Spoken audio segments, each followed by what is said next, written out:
आज अनागारिक धम्मपाल जी की जयंती और अनागारिक धम्मपाल जी ने ही महाबोधि महाविहार मुक्ति की शुरुआत की। क्या आपके मकान की छत टपक रही है?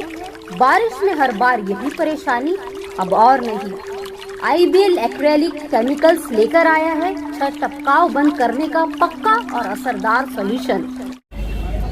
आज 134 वर्ष के बाद जब भारत के बौद्ध जागरूक हो रहे तो ये श्रेय जाता है अनागारिक धम्मपाल जी को, और उनकी जयंती पर हम उनको ये श्रेय समर्पित भावना से, अपने चित्त भाव से उनको स्मरण करते हैं, वंदन करते हैं कि उनके द्वारा ये पवित्र आंदोलन भारत की भूमि पर महाबोधि महाविहार मुक्ति के लिए आज से 134 वर्ष पहले चलाया गया। और 134 साल के बाद ये आंदोलन भारत में जन जन लोगों का, भारत के बौद्धों का, विश्व के बौद्धों का जन भावना का आंदोलन बना है। और इस आंदोलन की ताकत है कि भारत के बौद्ध जगह है अपनी विरासत और संस्कृति को आज़ाद कराने के लिए, और उन्होंने ठान लिया, संकल्प ले लिया है कि महाबोधि महाविहार मुक्त जब तक नहीं होगा तब तक हम ये आंदोलन बड़ी ताकत और बड़ी साहस से और जुनून के साथ लड़ते रहेंगे। और वो तारीख है 12 फरवरी 2026, जब संपूर्ण भारत के बौद्ध जो इस आंदोलन का, जो तीसरे टप्पे का आंदोलन है, इस तीसरे टप्पे के आंदोलन का जब 1 वर्ष हो जाएगा, इस 1 वर्ष की गांठ पर दिल्ली के जंतर मंतर मैदान पर भारत के लाखों बौद्ध पहुंचकर दिल्ली जाम करेंगे। और भिक्खु संघ के नेतृत्व में 7 दिन आमरण अनशन दिल्ली जंतर मंतर में किया जाएगा। वो 7 दिन महाबोधि महाविहार मुक्ति आंदोलन का इतिहास होगे। वो एक लड़ाई और आखिरी लड़ाई होगी। महाबोधि महाविहार मुक्त होगा, बीटी एक्ट रद्द होगा, क्योंकि अभी तक भारत में बौद्धों की ताकत और शक्ति दिखाई नहीं गई है। वो शक्ति और ताकत 12 फरवरी 2026 को दिल्ली के जंतर मंतर मैदान पर भारत के बौद्ध दिखाएंगे।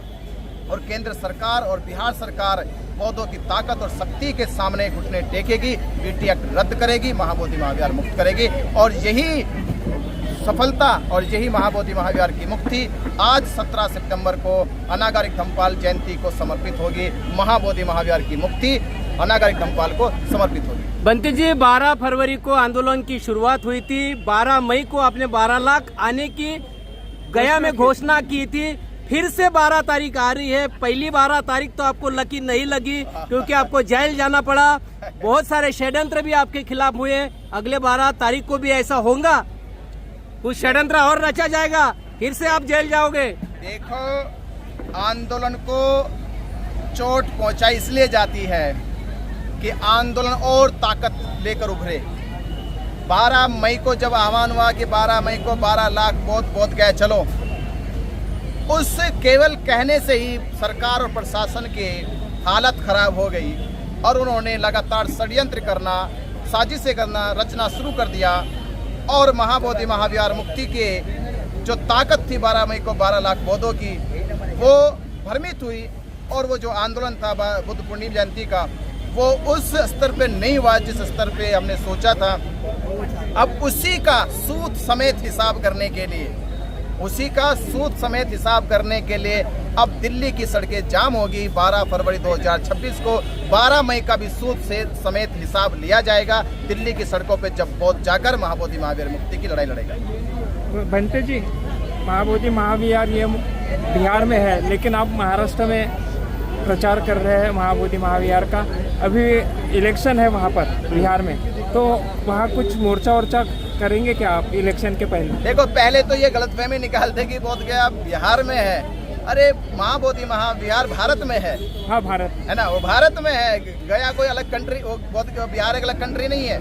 महाबोधि महाविहार भारत में है और भारत का जो हिस्सा ताकतवर है, उस ताकत के साथ महाबोधि महाविहार की लड़ाई लड़ी जा रही है। और महाबोधि महाविहार मुक्ति की सबसे बड़ी ताकत जो है वो महाराष्ट्र में है। तो महाराष्ट्र की ताकत इकट्ठा होकर पूरे भारत के बौद्ध जनों को जागरूक कर रही है, उनके अंदर चेतना पैदा कर रही है। वो चेतना पैदा होगी और फिर पूरे भारत के, बिहार के भी, उत्तर प्रदेश के भी, महाराष्ट्र के भी, छत्तीसगढ़ के भी, गुजरात के भी, राजस्थान के भी, नॉर्थ ईस्ट के भी तमाम राज्यों के बौद्ध लोग दिल्ली पहुंचेंगे 12 फरवरी 2026 को।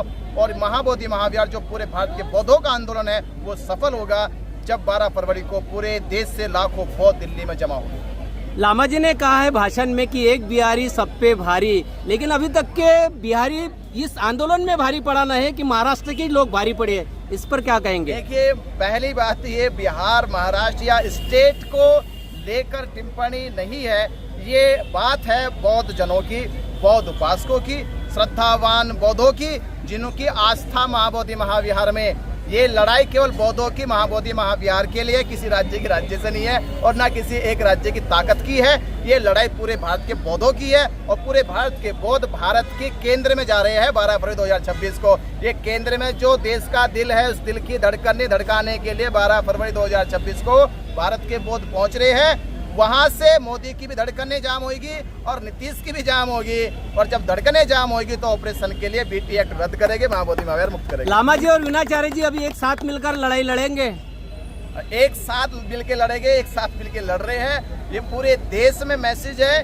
देखो, लड़ाई जीती तभी जाती है जब वो एकजुट होकर लड़ी जाए, और हमारा मैसेज तो हर धमध्वज यात्रा में आपको मालूम, आपने देखा भी है, हम अक्सर कह रहे हैं जब तक भारत के बौद्ध जागरूक नहीं होंगे और एकजुट नहीं होंगे, मुक्त नहीं होगा, तो भारत के बौद्धों को जागरूक करना, एकजुट करना, ये मुहिम है महाबोधि महाविहार मुक्ति के लिए धम्मध्वज यात्रा की, और उस मुहिम में सफल हुई है। संपूर्ण महाराष्ट्र के लोग जुटे हैं। अब भारत को एकजुट करना है और 12 फरवरी तक धम्मध्वज यात्रा पूरे भारत के बौद्धों को एकजुट कर लेगी और लाखों लोग बौद्ध गया मुक्ति के लिए दिल्ली पहुंचेंगे। यही मेरा संदेश है, यही मेरा निवेदन है कि संपूर्ण भारत के बौद्ध 12 फरवरी को 2026 में दिल्ली पहुंचे।